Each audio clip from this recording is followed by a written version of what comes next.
자, 32번. 우리는 탐구해야만 한다. 그 관계니까 뭐 사이의 관계냐?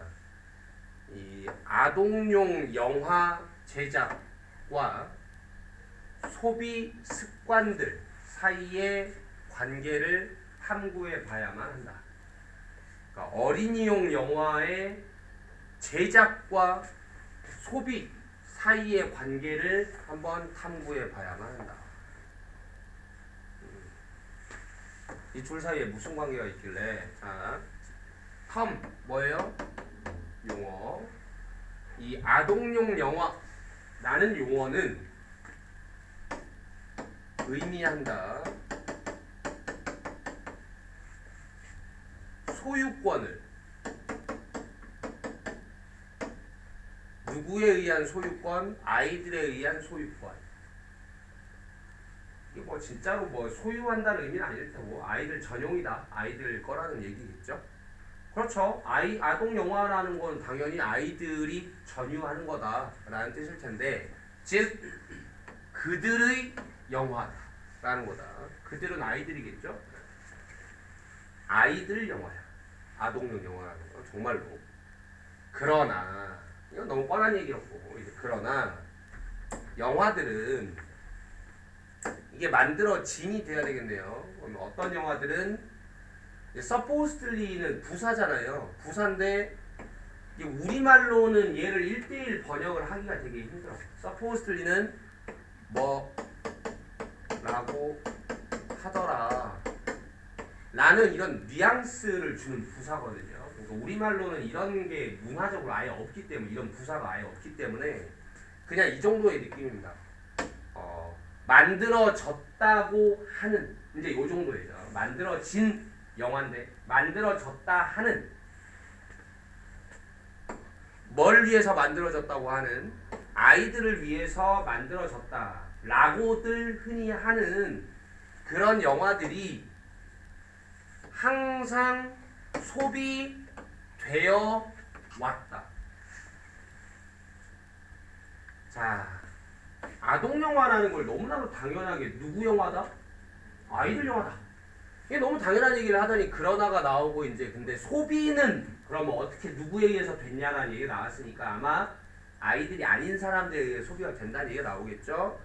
관객들에 의해서.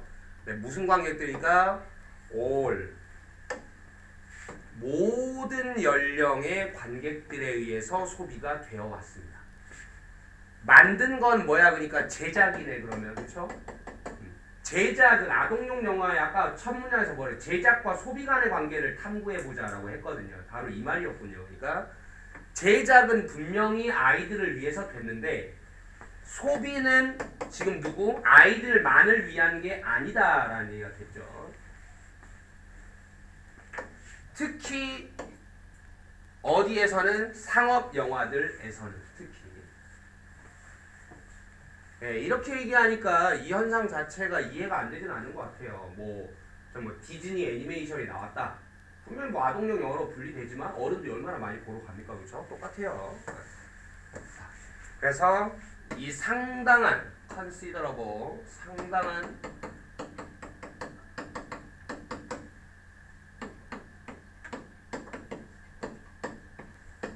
이건 뭐고?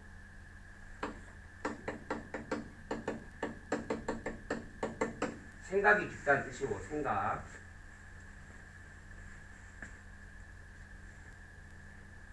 이 상당한 크로스오버, 교차라고 할까요? 상당한 교차는, 많은 양의 교차라는 뜻이에요. 상당한이라는 건 많은 양의 교차는 뭐에 있어서 이렇게 교차되고 있는 거야? 관객 구성에 있어서의 이런 상당한 교차는 뭐에 대한, 이 아동용 영화들에 대한 관객 구성에 있어서의 상당한 교차는 수동이에요. 이 교차가 보여주는 게 아니라 보여질 수 있다. 나타내질 수 있다는 거죠. 뭐에 의해서? 이 사실에 의해서 나타나질 수 있다. 뭐라는 사실 이렇게 만들 거고요. 콤마에 눈 속지 말고 2007년에 주어가 동사했다는 사실. 자, 11개의 덴마크의 아동용 그리고 청소년용 영화들이 끌었다는 사실. 뭐를 끌었다? 59%를 끌었다.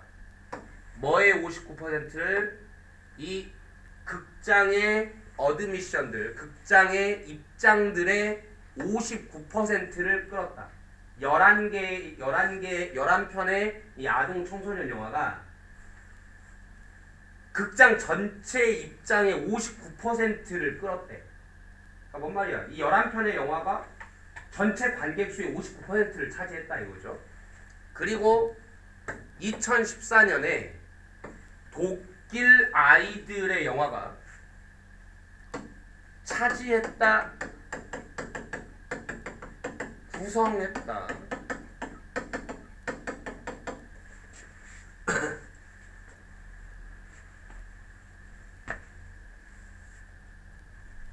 일곱 개를 구성했다. 7개를 차지했다. 뭐 중에? 그 탑 20개의 영화들 중에. 어디에서? 내셔널 박스 오피스에서. 그 나라 전체의 박스 오피스에서. 그러니까 결국에는 지금 뭐 정보성이니까 그렇게 대단한 말은 없고 요약을 해보면 이런 거죠. 여기 대절. 이렇다는 사실에 의해서 크로스오버, 오디언스 컴포지션의 크로스오버가 상당히 많이 일어나고 있다라는 걸 요 사실에 의해서 알 수 있다라고 얘기한 건데, 그러니까 이 근거로 내세운 이 사실은 두 건 다 결국 뭐냐면 아동용 영화가 의 관객 점유율이 어떻다고? 엄청 높다고요. 그 말이 뭔 말이에요? 그러니까 아이들만으로는 이런 정도의 점유율이 나올 수 있다 없다? 없다라는 뜻이겠죠. 그러니까 이것만 보더라도 뭔가 아이들만 본 건 아닌 것 같은데, 그러니까 이 정도 숫자가 나오지. 즉 그럼 뭔 말이야? 크로스오버가 일어났다는 뜻이겠죠. 네, 그렇게 지금 얘기를 하고 있다고. 자, 이런 현상은 커리스판드, 일치한다. 뭐랑 일치하냐? 이 현상이 뭐랑 일치하냐? 좀 더 넓은 국제적인 포용과 일치한다.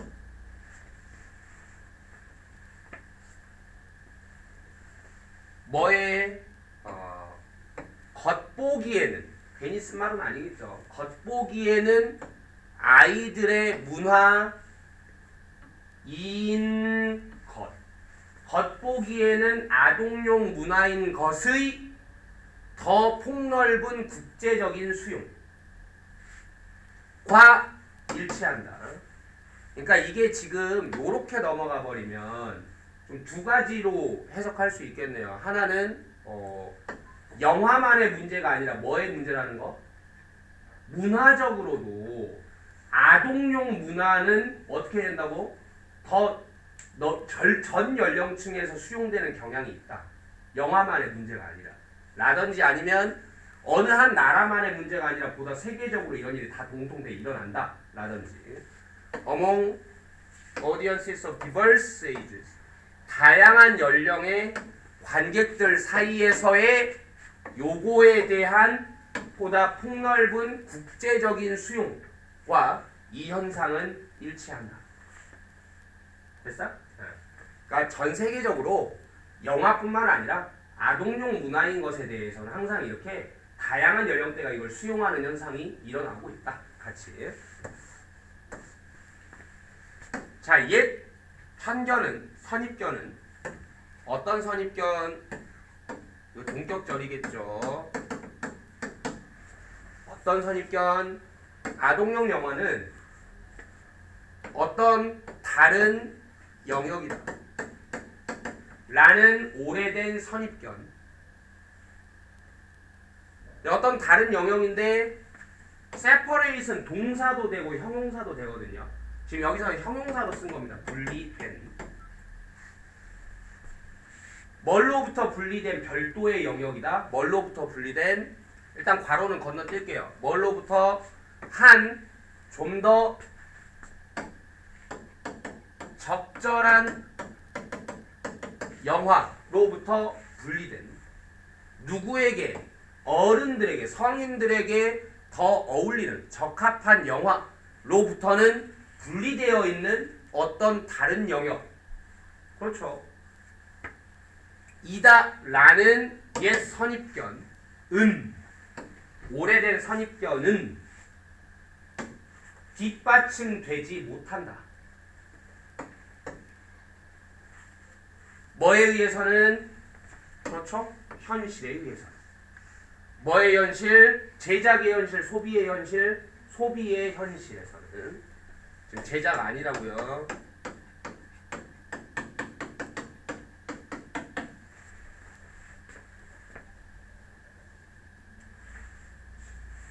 그 다음에 이제 괄호 속에 볼까요? 자, 뭘로부터 분리된, 그리고 영원히 subordinate to, 하위인 뭐에, 그러니까 지금 열등하다는 뜻으로 쓴 겁니다. inferior. inferior도 다음에 to를 쓰기 때문에 뭐에 비해 열등한. 그렇죠. 편견이 있잖아요. 뭔가 애들 영화 하면 뭔가 어른 영화가 좀 메인이고 애들 영화는 좀 그거보다 좀 아래 수준인 거. 좀 이런 느낌이 있잖아요. 그리고 뭔가 성인 영화하고는 별도로 분리되어 있는 뭐 이런 편견이 있지만, 이런 편견은 적어도 소비의 현실을 보면 안 통하는 것 같다. 좀 이렇게 얘기한 거고요. 자, 아동용 영화는 있어. 중심에 있어요. 중심에. 뭐의 중심에? 현대의 대중문화의 중심에 있습니다.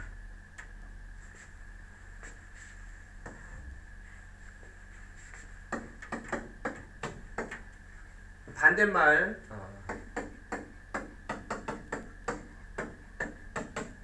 주변부라는 뜻입니다. periphery, 주변부. 그러니까 결국 이 글은 현대 지금 소비문화, 현대 대중문화의 소비에 있어서 아동 영화는 결코 사이드에 있는 게 아니다. 전 연령의 중심을 차지하고 있다.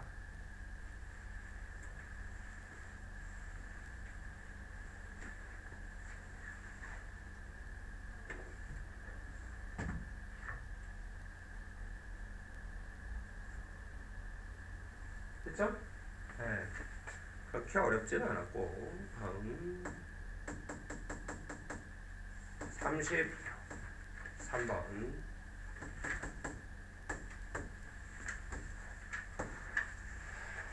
베토벤. 자, 베토벤의 뭐 욕구 정도로 할까요? 명사인 드라이브. 베토벤의 욕구는 뭐 하려는? 창작하려는 뭔가를, 참신한 무언가를 창조해내려는 베토벤의 욕구는 뭐다? 반영이다. 뭐의 반영이냐? 그의 상태의 반영이다. 뭔 상태? 호기심의 상태.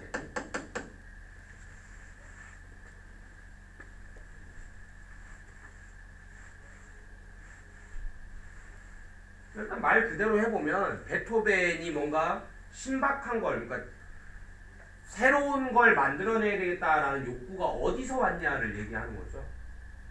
아니 뭐 이럴 수 있잖아요. 뭐 어떤 사람이 뭐 새로운 걸 만들어내고자 하는 욕구가 아주 뿜뿜하는 사람인데, 이게 뭐 자기가 사랑하는 연인이 계속 그걸 원하기 때문이라든지, 아니면 뭐 뭔가 강박관념이 있다든지, 새로운 거를 향한 여러 가지 원인은 있을 수 있겠죠. 근데 그 원인이 순수하게 뭐 때문이라고 얘기하는 거야?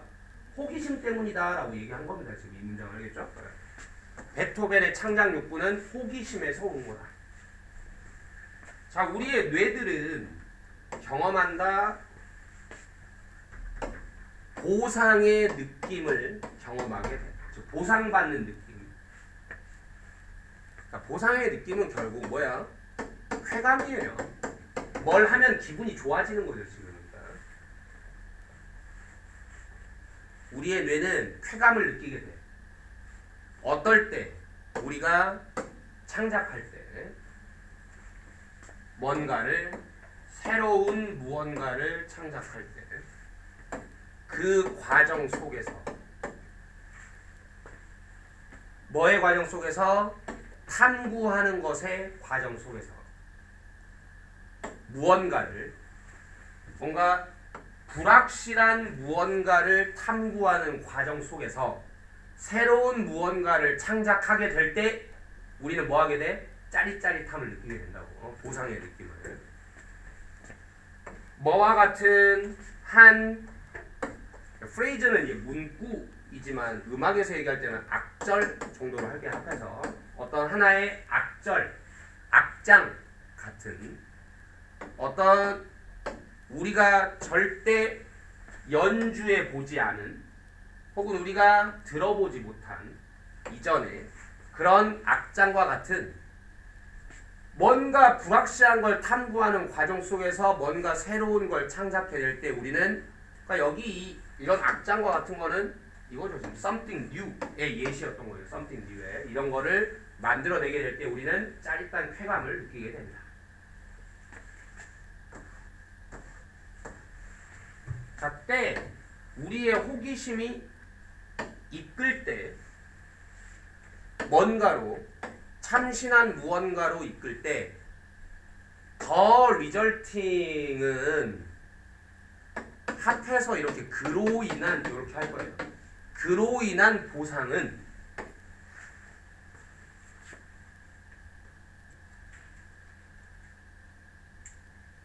그러니까 리절트에다 ing를 붙였다는 것 자체가 리절트를 뭘로 썼다는 거야? 동사로 썼다는 거죠. 리절트의 동사 뜻은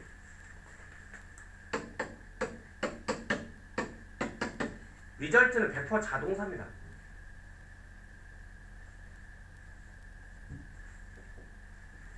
그러니까 한번 여러분이 알고 있는 거하고 좀 결합을 시켜볼게요. 여러분이 아는 리절트의 동사 쓰임이 두 가지거든요. 뒤에 전치사를 달고 from 아니면 뭐 in 이렇게. 이제 우리는 이 경우를 보고 뭐를 초래한다고 하고 이 경우는 뭘로 인해 초래된다고 하는데 사실은 그냥 주어가 결과로 나온다는 거예요. 주어가 결과로서 나온다. 이것 속에. 그러니까 이게 결과인 거야. 이 속에서 결과로서 나온다고. 그리고 이거는 뭐야? 이걸로부터 나오는 거고요. 그러니까 주어의 결과가 나오는데 이 속에서 나오고 주어가 결과로 나오는데 이걸로부터 나오고. 그럼 원래 이런 해석인데 우리말로 너무 부자연스러우니까 이거를 초래한다, 이걸로 인해 초래된다라고 하는 거예요. 결국에는 둘 다 전치사 달았으니까 뭐예요? 자동사 쓰임 아닙니까? 알겠죠? 그래서 결과로 나온다. 이게 자동사 리절트의 뜻이고 결과로 나오는 보상. 그러니까 막 결과로 나와진 거니까 수동인가? 이런 함정이 있을 수 있는데 리절트는 애초에 수동이 없습니다. 그러니까 알겠죠? 다 ing로만 써야 돼요. ed 불가.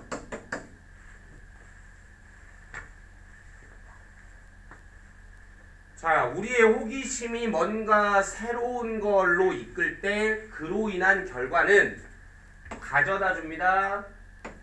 우리에게 아까 내가 뭐 보상의 느낌이라는 게 쾌감이라고 얘기했잖아요. 결국 쾌감을 가져다 줍니다.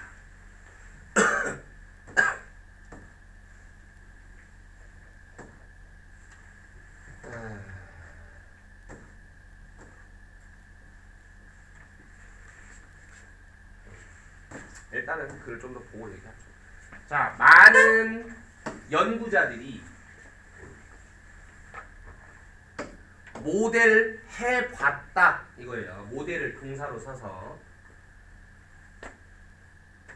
모델을 만들어 본 겁니다. 모델을 만들어 봤어요. 어떻게 호기심이 영향을 미치는지를 뭐에 음악의 작곡이죠. 컴포지션이 됐으면 음악 작곡에 어떻게 영향을 미치는지를 모델화 해봤다. 우리가 뭔가를 모델을 구축했다라는 건 뭐야? 뭔가가 어떤 방식으로 하는지 딱 공식적으로 이렇게 과정을 딱 공식화 해봤다라는 겁니다. 이렇게 되면 이렇게 되더라. 이렇게 되면 이렇게 되더라. 이렇게 딱 공식적으로 만들어진 걸 모델을 짰다라고 얘기를 하는 거죠.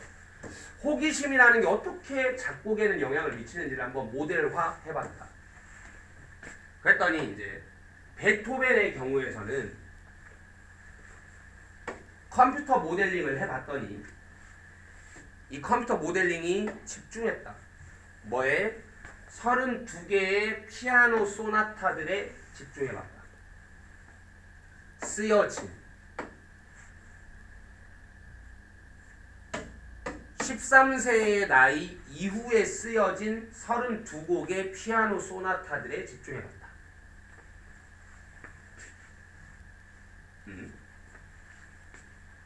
아이고 이게 본동사네요.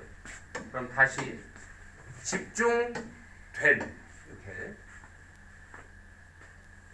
그러면 13세의 나이 이후에 쓰여진 32개의 피아노 소나타들에 집중된 컴퓨터 모델링이 이렇게 해봤더니 드러냈다. 여기가 동사입니다. 데디아라는 걸 드러냈다.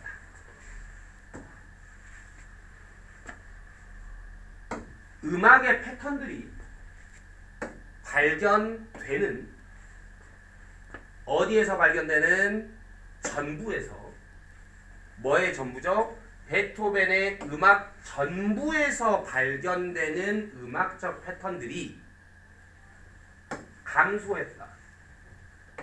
더 나중의 소나타들에서 감소했다. 우리가 항상 이제 뭔가 나올 때 단락 읽기, 단락 독해의 기본은 내가 항상 뭐라고 했냐면 유기성이라고 얘기했거든. 뭔가 새로운 얘기가 나올 것 같으면 이게 왜 나왔지라는 생각을 해야 됩니다. 지금 여기서 베토벤의 음악 전부에서 발견되는 음악적 패턴이라는 건 참신함이야 진부함이야? 진부함이죠. 베토벤 안에서는 자기의 클리셰인 거니까 새로운 걸 추구한 게 아닌 거죠. 그러니까. 알겠어? 근데 이런 새로운 게 아닌 게 그러니까 새로운 게 아닌 게 뭐 하더라? 감소하더라.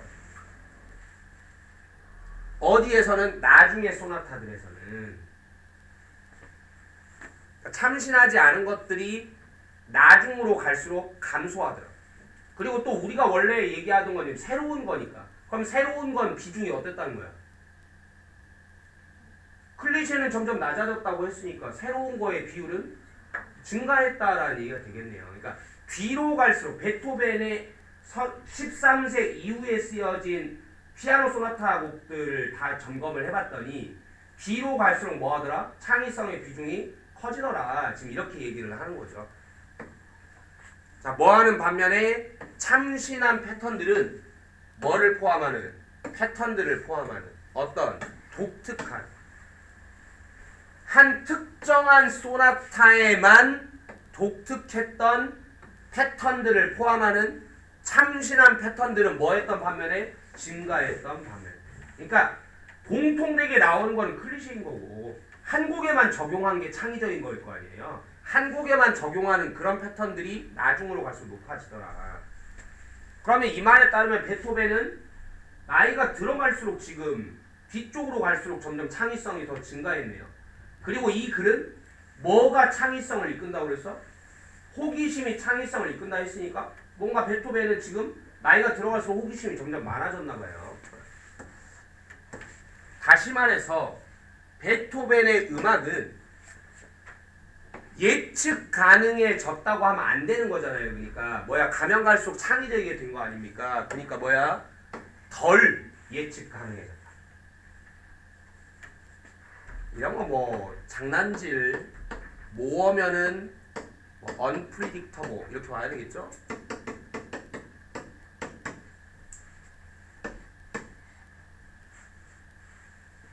뭐 하면서 시간이 지나면서 덜 예측 가능해졌어. 뭐 하면서 아까 우리 이미 맞췄거든요. 말을. 그의 호기심이 뭐 하면서 사라졌어? 이끌었죠. 뭐를 이끌었어요? 탐험을. 뭐에 대한 탐험을? 새로운 음악적 아이디어들에 대한 탐험. 그냥 호기심은 강력한 원동력 정도로 할게요. 끌고 가는 놈이니까 강력한 원동력입니다. 뭐에? 인간의 창의성. 그러니까 이런 글은 되게 심심한 글이에요. 지금 뭔가 좀 빠져있는 것 같은. 그러니까 어떤 게 빠져있냐면, 그러니까 언뜻 예측하기로는 호기심과, 그럼 이 글은 호기심과 창의성 간에 왜 연결이 되는지 막 그런 걸 따지는 글인가? 아닙니다. 그런 말 전혀 안 했어요. 그냥 전제처럼 깔아버렸어. 그냥 호기심이 뭐를 이끌어? 그러니까 창의성을 이끌어. 그 베토벤 얘기를 통해서 왜 호기심이 창의성을 이끄는지를 설명하려는 거 아니에요. 그것도 아니에요. 그냥 베토벤을 보니까 그냥 뭐 하더라? 나이가 들수록 창의성이 높아지더라. 그런 거 보니 우리가 아까 전제를 뭐로 깔아놨으니까 뭐가 뭐를 이끄니까 호기심이 창의성을 이끄니까. 근데 베토벤을 한번 살펴봤더니 뒤쪽으로 갈수록 뭐 하더라? 새로운 거에 비중이 높아지더라. 그거 보니까 베토벤도 아마 나이가 갈수록 호기심이 계속 이끌고 있었나 봐. 그냥 이렇게 하고 끝나버려. 그냥. 알겠어? 그러니까 우리가 뭔가 이런 글에서 기대하는 뭔가 호기심과 창의성의 막 관계가 어떻고 막 이걸 파헤치는 글이 아니라 그냥 그건 팩트로 줘버리고 그냥 베토벤도 그랬더라고. 이렇게 하고 그냥 끝나버리는 글이. 무슨 말인지 알겠죠? 네. 그래서 뭔가 좀 심심하게 느껴지지만 그냥 이게 다예요. 알겠죠? 네. 주제는 그러니까 그냥 이게 호기심이 뭘로? 창의성 이끈다 했고 그냥 베토벤도 그렇더라. 뭐 조금 약간 쓸데없이 추가된 부분은 나이 들수록 그렇더라. 뒤로 갈수록 뭐 이 정도의 얘기가 조금 추가돼.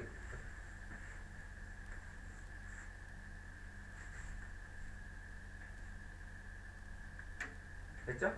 네, 그래서 내용상으로는 별로 낼 게 없는 글이다 라는 거. 독해상으로는 별로 낼 게 없는 글이다. 그러면 두 개 마무리. 잠시 휴식. 네. 자, 34번.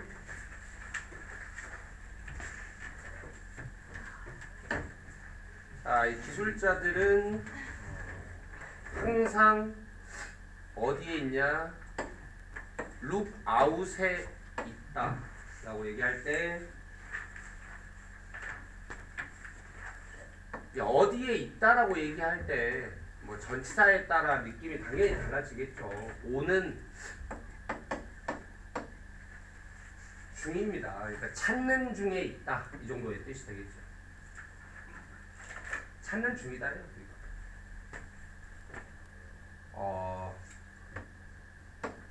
뭐를 찾는 중이냐?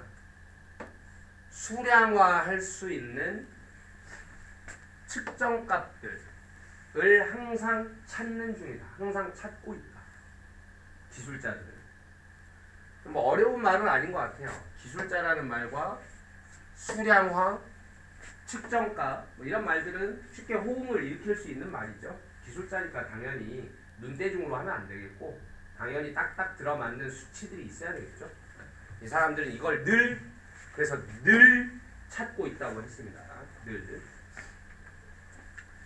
이런 측정 가능한 입력값들은 input 어디로 입력하는 값들인데 한 모델에 대한 측정 가능한 이런 입력값들은 그들이라면 테크놀라지스트들이겠죠. 얘네들의 생혈이다. 정말 목숨 같은 피다 이거죠. 그리고 사회과학자처럼 기술자도 뭐 할 필요가 있냐? 좀 구별할 필요가 있다. 뭐를 구별할 필요가 있냐? 구체적인 이 측정값들을 구별할 필요가 있다. 근데 콤마 5원은 즉입니다. 즉 거기다 따옴표까지 붙여줬으니 우리가 이 아이를 해석할 필요는 없어 보여요. 그리고 전문 용어인 것 같습니다. 프록시가 그러니까 뭐인 거야? concrete measures인 거죠. 구체적인 측정값들인데 요거를 프록시라고 하는데 이 프록시를 식별할 필요가 있다. 뭐를 위해서는? 평가하는 걸 위해서는. 뭐를 뭔가 진전을 평가하는 걸 위해서. 우리가 지금 프로젝트를 하고 있는데 얼만큼 잘 되고 있지? 이런 걸 제대로 알려면 이런 구체적인 측정값들 이런 것들을 잘 식별할 필요가 있다. 자, 이러한 필요는 뭐에 대한 이런 수량화가 가능한 프록시들에 대한 이러한 필요는 생산한다. 뭐를 바이어스가 나와버렸어요. 그러니까 지금 여기까지 위쪽까지는 그냥 사실 어려운 말들이 몇 개 등장하긴 했지만 그냥 기술자한테는 뭐가 필요하다? 기술자의 생혈은 뭐다? 측정값이다 라는 거예요.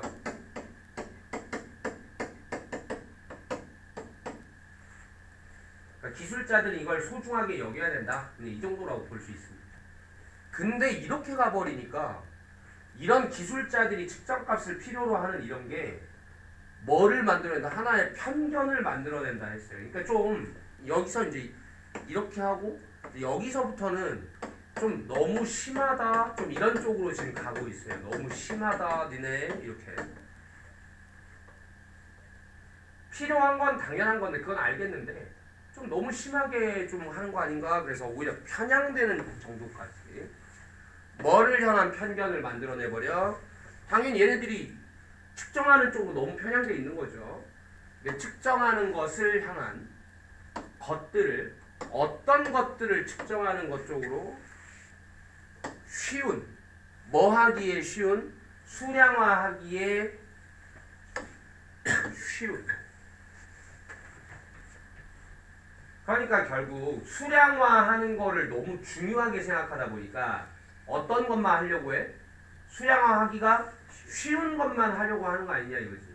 그러면 이렇게 얘기하면 말 그대로 중요도로 딱 지금 일을 해야 되는 거 아닙니까? 되게 중요한 걸 해야 될 텐데 중요한 걸 하는 게 아니라 지금 뭐를? 쉬운 걸 하려고 하는 거 아니냐. 지금 이렇게 지금 볼 수 있다는 거죠. 만약에 중요한 일인데 수량화가 잘 안 돼. 그리고 안 중요한데 수량화가 잘 돼. 그럼 뭐를 한다? 안 중요한데 수량화를 하는 쪽으로만 너무 가고 있는 거 아니냐. 좀 이렇게.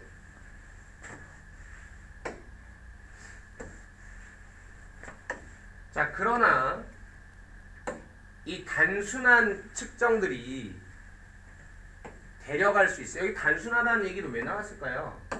쉬운 거라고 했죠. 쉬운 거라는 말이 지금 단순하다라는 말로 이어지고 있고요. 측정하기 쉬운 거니까 단순한 측정들이죠.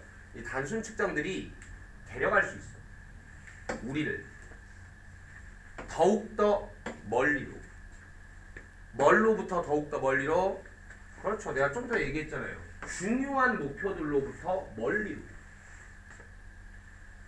어떤 중요한 목표?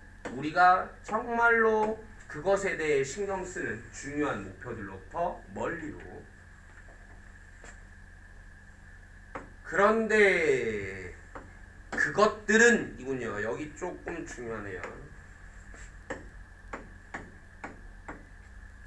여기 봐. 요구할 것이다. 복잡한 측정들을. 선행사가 뭘까요? 앞에 명사가 안 보이잖아요 지금. 그러니까 뭐 해야 되냐? 의미상으로도 그렇고 요것들입니다 지금. 근데 골 쓰기 때문에 접속사 플러스 대명사일 때 그 대명사가 골 쓰이기 때문에 it이 아니라 뭐야? 대의입니다. 대의.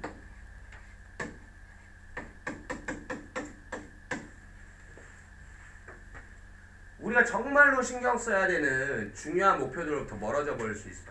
근데 이 중요한 목표들은 요구할지도 몰라. 뭐를? 복잡한 측정값들을. 그러면 그리고보다 더 좋은 접속사는 좀 수정할게요. 왜냐하면입니다. 왜냐하면 왜 이렇게 중요한 데서 멀어지냐면 왜냐하면 그 중요한 목표들이라는 게 뭐 하니까? 복잡하니까. 이게 잘 안 되니까. 복잡한 측정들을 요구할지도 모르기 때문에 혹은 극단적으로 어려울지도 모르기 때문에 혹은 어쩌면 뭐하기 때문에 불가능할 거기 때문에 하고 뭐 하기에 불가능하고 뭐 하기에 어렵고 이거 다 형용사를 꾸미는 투부정사입니다. 뭐 하기에 줄이기에 뭘로 줄이기에 어떠한 측정이든지로 줄이기에 줄인다는 말이 이를테면 이게 뭐랄까 환원한다 아니 뭐 제한한다 줄인다는 게 다 이 정도로 되겠다. 그러니까 얘는 측정을 좋아하니까 다 측정할 수 있는 일만으로 딱 제한시켜 버리기에는 뭐한다? 너무 불가능하거나 어렵거나 이렇기 때문에 그 목표들이 자꾸 단순 측정을 하려고 하고 단순 측정 쪽으로 가면 중요한 데서는 멀어지게 됩니다. 그리고 우리가 가질 때 이런 불완전하거나 나쁜 이거 아까 뭐 측정값들이었죠. 이런 측정값들을 가질 때 우리는 쉽게 빠진다. 빠질 수 있다. 뭐 아래로? 착각 아래로 떨어질 수 있다. 어떤 착각? 동격이겠죠. 어떤 착각? 우리가 해결하고 있구나라는 착각. 뭐에 대해서? 뭐를 향해서?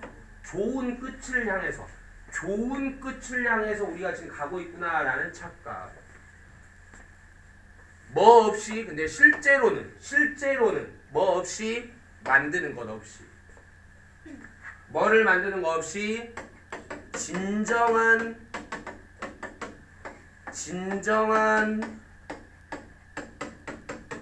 발전 없이 어디를 향한 한 가치 있는 해결책을 향한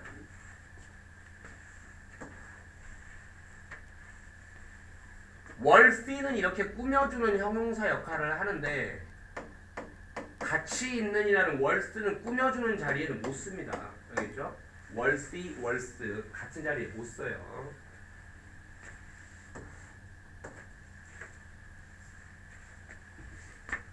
자, 그 문제가 이런 프록시들의 문제가 result인 초래합니다. 뭐를 초래하냐? 기술자들을 초래합니다 하면 말이 안 되잖아. 이거는 말이 안 되고 그러면 이제는 여러분들이 조금 실력이 좀 되면 아하 전치사 다음인데 이게 전치사의 목적어가 아닌 것 같아. 괄호 쳐. 그러고 나면 뒤에 보니까 뭐가 나와? frequently substituting이 나온단 말이죠. 그럼 이 아이가 전치사의 목적어야. 즉 동명사 쓰임이라는 거죠.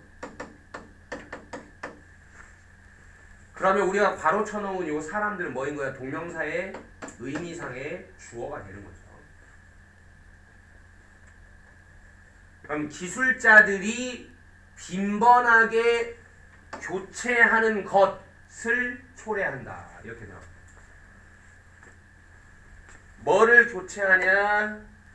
측정 가능한 것을 뭘 위해서? 의미 있는 것을 위해서.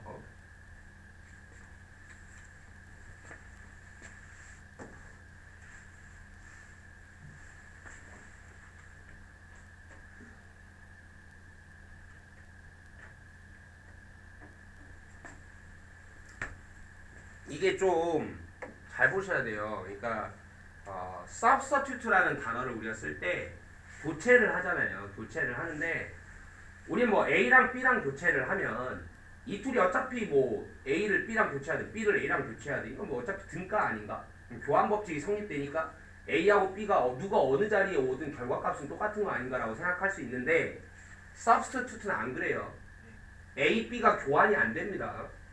무슨 말이냐면 주어 substitute가 나가면 뭔가 A for B 늘 이렇게 들어오게 되고요. 항상 어떤 개념으로 생각해야 되냐면 내가 학생 때 외울 때는 이렇게 외웠어요. for를 한국어로 이해할 때는 뭐를 위해서가 좋기 때문에 얘를 위해서 라고 하면 이렇게 생각해. 얘가 지금 선수라고 생각하면 얘가 많이 뛰어서 힘든 거야 지금. 그러니까 얘를 위해서 얘를 교체해줘. 이렇게 이제 이해를 하는 거예요. 그러면 A는 들어가는 놈이야, 나가는 놈이야? 들어가는 놈. 얘가 in이에요. 알겠죠? 그리고 얘가 뭐야? out이에요. 이걸 명확하게 지켜줘야 됩니다. 그냥 마음대로 바꿀 수 있는 게 아니에요. 뜻이 정해져 있기 때문에. 그러니까 지금 얘네의 문제는 결국 기술자들이 빈번하게 자꾸 뭐 하는 거야? 뭐 쪽으로만 자꾸 치우치려고 한다고 그랬어? 중요한 것 쪽? 아니면 측정 가능한 쪽? 측정 가능한 쪽으로만 가잖아요. 그러니까 의미 있는 거는 자꾸 뭐 하고? 아웃하고 자꾸 뭐를 그 자리에 채워 넣는 거야?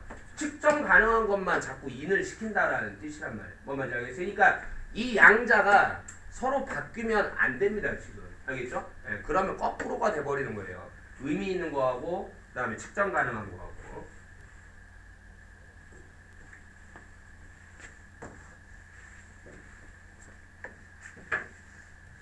자, 그래서 뭐 그 속담이 그러하듯이,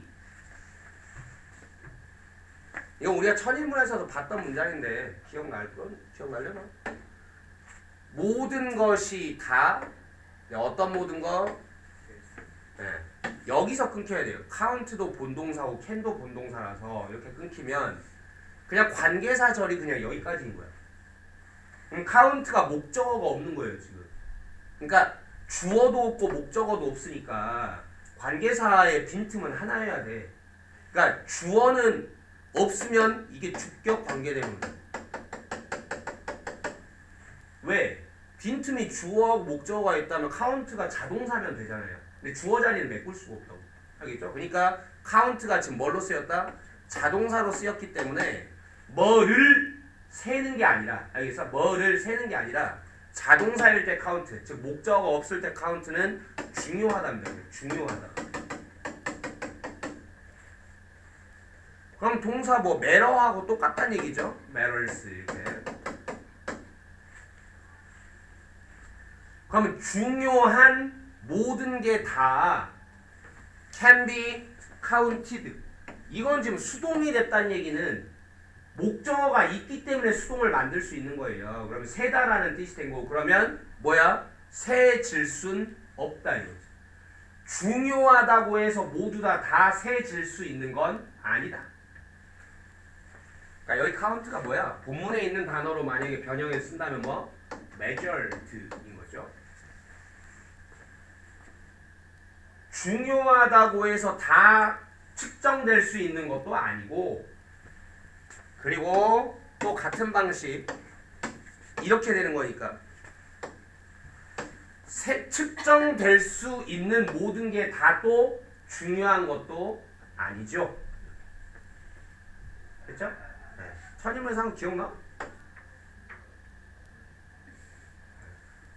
여러분 이럴 때가 눈빛이 제일 순수한 것 같아요. 네. 옛날에 우리 이거 했잖아. 막 공부했잖아. 딱 보면 제가요? 굉장히 순수한 눈빛, 이런 때가 나온다는 거지.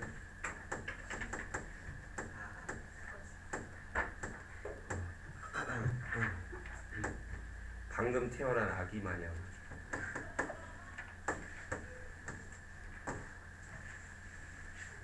좋아요. 이건 뭐 시각적으로 딱 굉장히 마음 편안해 보이네요. 자, 우리는 유일한 종이다. 어떤 당연히 스피시즈는 원래 이렇게 생겨먹어서 단수도 되고 복수도 될 텐데 유일한이라고 하지 않았습니까? 그럼 이게 종들이겠어요? 종이겠어요? 종이겠죠. 그럼 여기 동사에 뭐가 붙어야 되겠어? S가 붙어야 되겠죠.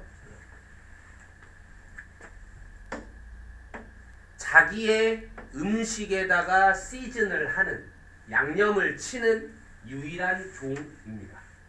그러니까 이 자기는 종이겠죠.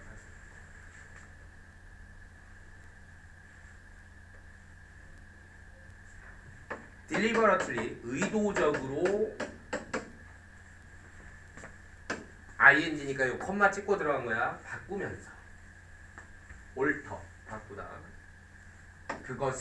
그것은 이제 음식이겠죠. 이 음식을 의도적으로 바꾸면서 뭐를 가지고 바꾸는 거야? 양념 가지고 바꾸는 거잖아요. 시즌 한다는 게. 그러니까 뭐 고도로 맛이 내진 이 식물 부분들을 가지고 어떤 우리가 부르는 뭐라고 부르는 허브와 양념이라고 부르는 고도로 뭔가 향이 묻혀진 식물의 부분들. 이게 그러니까 뭐야? 스파이시즈의 정의인 거죠. 지금 이걸 가지고서 이걸 의도적으로 바꾸면서 음식에다가 시즌질을 하는 유일한 종이 인간입니다. 그것은 꽤나 가능합니다. 가주어겠고 진주어겠고 뭐가 꽤나 가능하냐? 우리의 취향이 뭐를 향한 양념들을 향한 우리의 취향이 주어져 단수예요. 가진다라는 거. 뭐를 가진다는 거? 진화적 뿌리를 가진다는 건 꽤나 가능한 일입니다. 그러니까 우리가 이제 양념을 왜 처먹게 됐을까? 뭐 이렇게 욕 말고 양념을 처먹어가 양념을 왜 넣고 먹게 됐을까? 당연히 이것도 뭔가 좀 유전적인 이유가 있지 않겠냐? 근데 이제 밑에 이거 지문이 기억이 나는데, 그러니까 유전적이라기보다는 좀 건강상의 문제 뿌리가 있습니다. 건강 문제.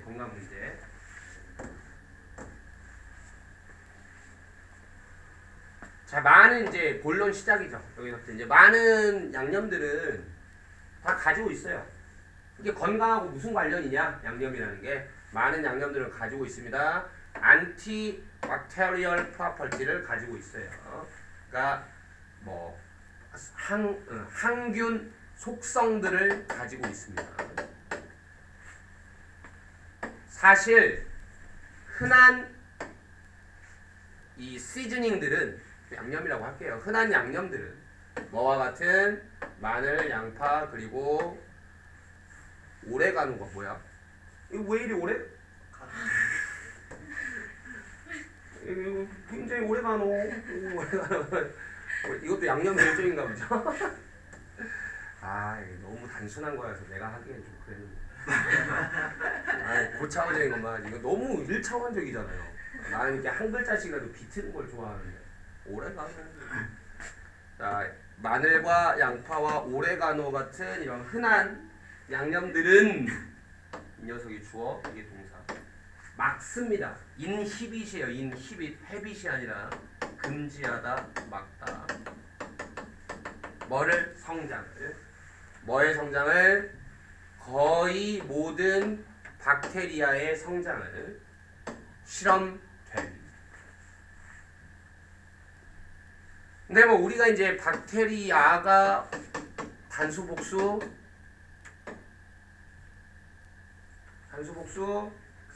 복수 그리고 박테리엄이 단수라는 거를 당연히 알죠라고 얘기하려고 했는데 또 갓 태어난 아기 마냥 순수한 눈빛을 가지고 여기는 조금 문제될 수 있어서 다시 한번 얘기합니다. 앞에 뭐 있어요? 에브리가 있죠. 에브리 뒤에는 무조건 단수 명사가 와야 되기 때문에 여기에 박테리아를 쓰면 틀린다는 거는 조금 조심해야 될 문제겠죠. 여기서는 박테리엄이어야만 해요. 에브리 때문에. 자, 어쨌든 양념이 결국 무슨 역할을 해준다? 양념이 뭔가 항균적인 역할을 해준다. 그리고 그 문화들은 어떤 문화들은 만드는 가장 무거운 쓰임을 만드는 가장 많이 사용하는 뭐에 대한 양념들의 가장 무거운 쓰임을 만드는 문화들은 하이픈이 여기서 시작했고요. 여기서 끝납니다. 이 문화들은 옵니다. 지금 이렇게 되죠. 문화들은 옵니다. 옴니.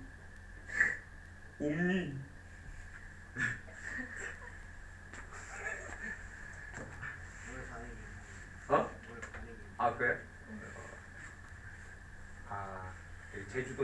앞두고 있어서 마음의 벽이 좀 낮아져 있나.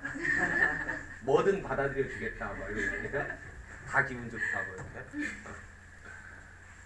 그 요즘에 그 폭삭 소가수단 다 보나요? 아이유 때문에?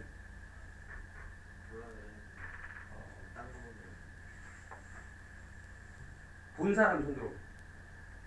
네. 슬퍼? 엄청 슬퍼요. 앞부분도? 아니 매화 슬퍼요. 아니 나도 봤어요. 아 봤어요? 네. 뭐안 본 사람으로서 궁금해서 물어본 게 아니라 난 이제 여러분들이 봤을 때 이게 어떤 느낌인지가 좀 궁금해요. 왜냐면 거기서 이제 금명이 봤다는데 뭐야 또 이제 와서 발끈해 왜? 아니 막 이렇게 신나게 만들어 저잘 모르는데요 뭐 왜 이러는 거야 갑자기.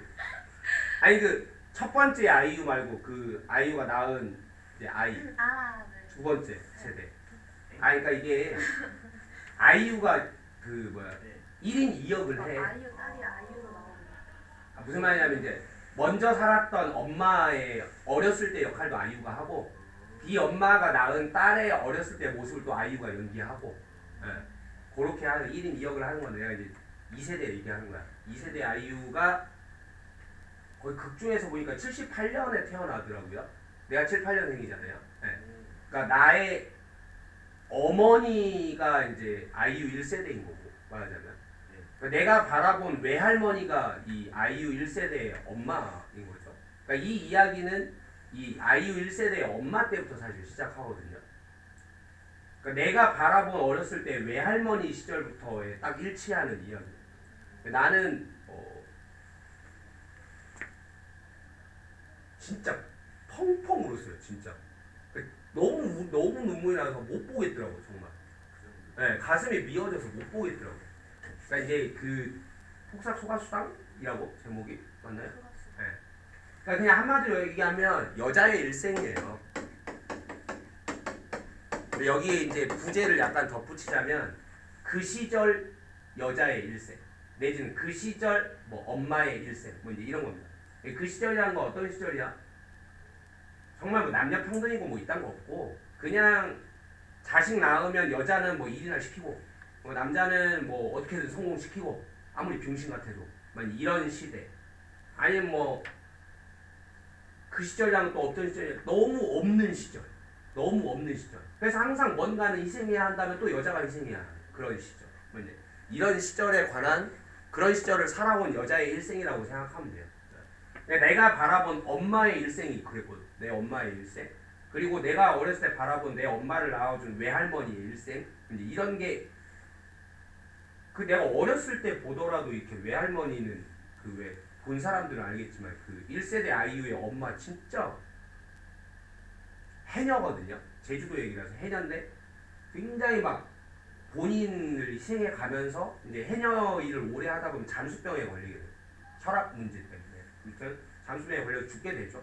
그러면서도 이제 이 딸을 신경 쓰면서 이제 막 이렇게 본인은 가진 불행을 다 겪으면서 어떻게든 딸은 뭐 잘해주고 싶은 이제 막 그런 이야기들이 나와요. 그런 이야기들이 나오는데 그런 막 막 그런 막 힘들어 보이고 딱 보기만 해도 그 배우가 정말 막 나 인생 힘들었어 하는 얼굴이잖아요. 네, 그런 얼굴이 막 내 외할머니하고 진짜 닮았거든. 내가 어렸을 때 봤을 때 외할머니는 허리를 못 폈어요. 허리를 완전히 이렇게 굽어지셔서 이미 조금 이렇게 굽어져서 걸을 때도 이렇게 걸었거든. 이렇게 걷고 막 쭈글쭈글 하고 막 정말 어떻게 막 살이란 걸 없고 이렇게 다 막 뼈 막 이렇게 붙어서 어렸을 때 마음에도 그러니까. 근데 외할머니 집에 이제 가면 어린 마음이지만 엄마는 늘 뭔가 오랜만에 친정에 온 거 아닙니까? 그 시절엔 친정도 제대로 못 가는 거니까. 정말 내 기억에도 어쩌다 한번 외할머니 집에 가면 진짜 그런 초가집이에요. 그런 초가집에 외할머니가 혼자 사는 거야. 그냥 엄마는 이제 오면 늘 눈물이지. 어린 마음에 뭔지는 모르는데 그러니까 그런 거 아니겠습니까? 이제 커서는 알지만 여자의 일생이라는 게 시집을 가면 출가 외인이라 엄마 혼자 그렇게 힘들게 사는 걸 아는데도 찾아와 봐주도 못하고 와서 있으면 반가워야 되는데 눈물부터 이미 그렁그렁한 거지. 그러니까 어린 마음에도 우리 엄마랑 이렇게 택시 타고 이제 외할머니 시골이니까 택시 타고 들어가야 되면 이렇게 엄마를 보면 이미 뭔가 눈에 눈물이 가득 차 있는 것 같은 막 그런 느낌. 그래서 함부로 말도 못 걸겠고 막 그런 느낌. 가면 외할머니는 왜 이러고 있어? 막 이러면서 막 이제 막 하면서 막 계속 눈물이 떨구지를 않는 막 그러고 이제 외할머니는 막 뭔가 막 이러고 있는데 계속 뭐를 가져와. 우리 손자 먹어라. 우리 손자 먹어라 하면서 이 초가집에 뭐가 없을 것 같은데 계속 뭘 가져와. 그래서 뭘 먹어라. 먹어라.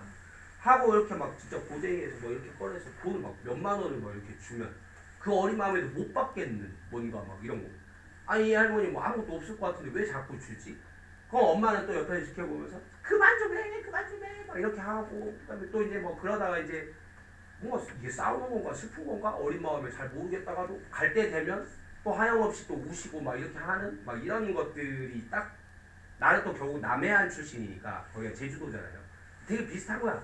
막 모습이나 아니면 정서상으로 다 비슷한 거예요. 나는 되게 막 못 보겠더라고요. 막 어릴 때에도 되게 이게 너무 뭔가 좀 이건 아니지 싶었던 것들이 있는데 지금 보니까 못 보겠더라고요.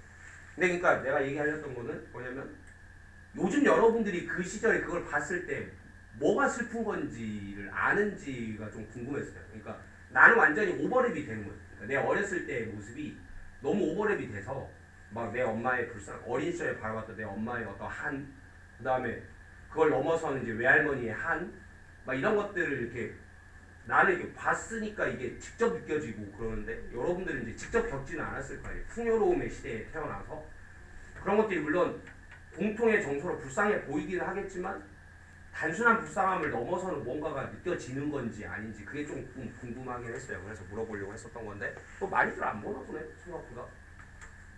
아무튼 나는 그 뭐 거의 일부라고 하잖아요. 와 진짜 막 진짜 그게 막 뚝뚝 떨어지다가 아니라 난 더 이상 못 보겠어 못 보겠어 하다가도 또 걔만 또 보고 나 이렇게 하고 막 지금도 생각하면 막 이렇게 눈이 붉어지는 거야. 걔 막 그냥 뭘 이해하고 말고를 떠나서 그냥 막 세포가 우는 것 같은 막 그런 느낌이 있어요. 아 힘들더라고. 어쨌든 정서적으로 힘들었어.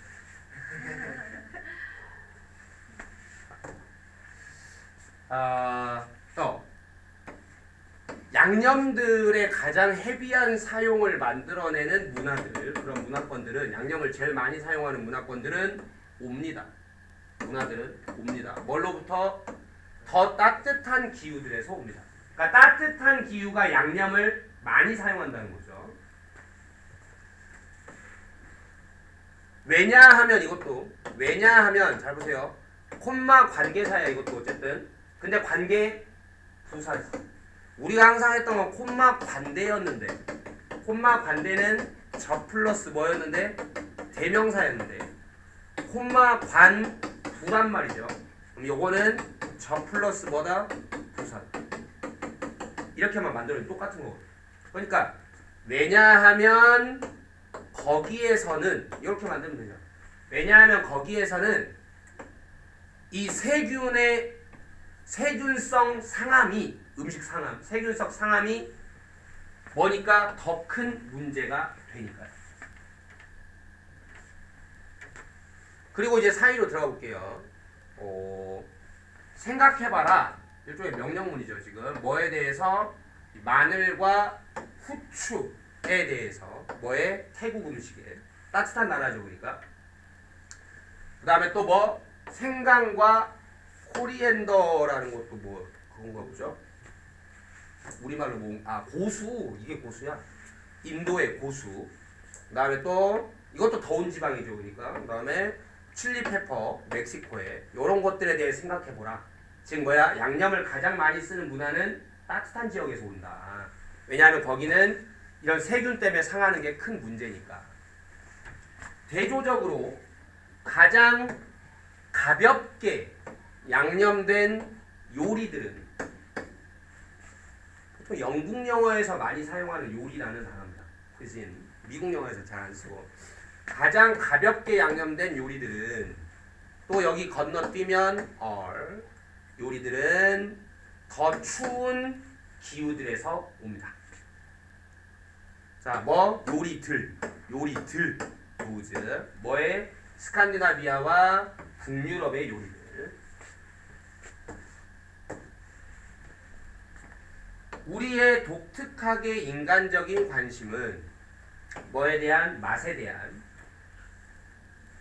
이 경우에는 양념들의 맛에 대한 이런 우리의 인간적인 관심은 이게 주어입니다. 그러니까 관심은 turns out 뭐야 드러난다. turn out 투부정사하면 뭐 하는 것으로 드러난다인데 여기에 또 완료 부정사를 썼어요. 그러면 turn out to V 하면 V 하는 것으로 이제 V 할 걸로 드러난다인데 여기에 to have pp를 썼으니까 과거로 돌려야 돼. 그럼 뭐야? V 했던 것으로 드러난다. 발생이니까 발생은 진즉에 했겠지. 그렇죠? 발생했던 것으로 드러난다.